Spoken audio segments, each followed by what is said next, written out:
Preview.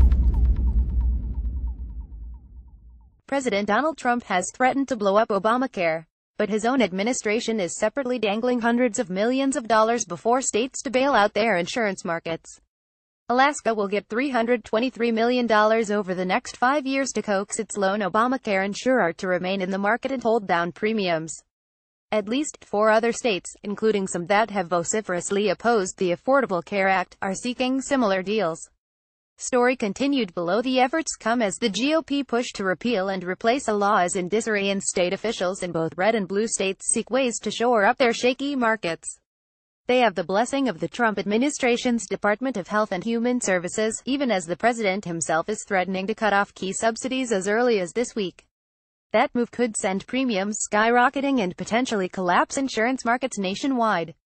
The White House said Thursday it applauds the stabilization efforts even as Trump steps up the pressure on the Senate to resume efforts to try to pass legislation to repeal and replace Obamacare.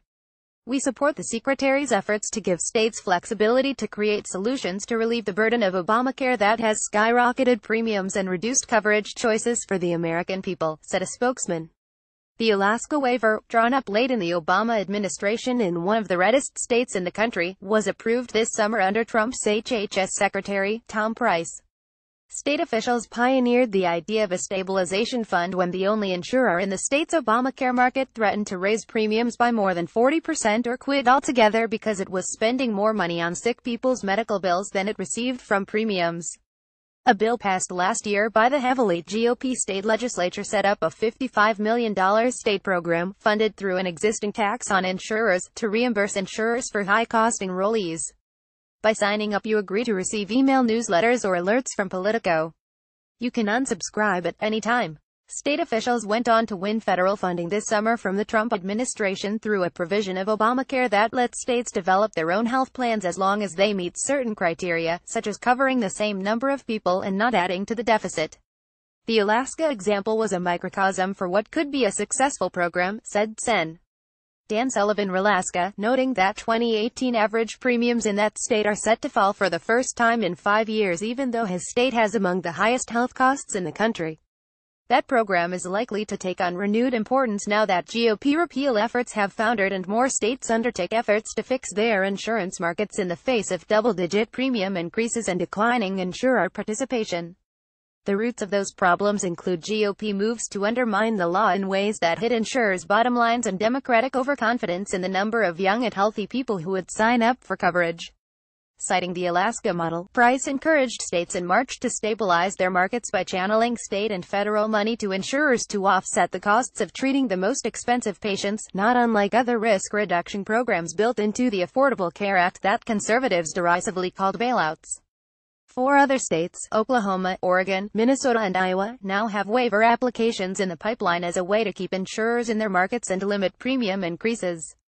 In addition, New Hampshire and Maine are considering similar programs. I think it is a recognition by many Republican policymakers that some market stabilization programs can be a good thing, said Aviva Arendine, a former top Obama HHS official now with the left-leaning Center on Budget and Policy Priorities. The state officials seeking approval for stabilization plans for 2018, among them, Obamacare critics and supporters, are unified by their pragmatic approach. It's not a political issue anymore, said Lanhee Chen, a Republican healthcare advisor at the Hoover Institute who is a proponent of using Obamacare waivers to let states better tailor the healthcare law to fit their own needs. At least, for the intermediate term, as many Republicans have said, Obamacare is probably going to be law, Chen added. The administration has to figure out what its posture is. A handful of senators and a few dozen House members have also started discussions on a bipartisan national Obamacare fix, but it's too soon to know whether legislation will come together this fall.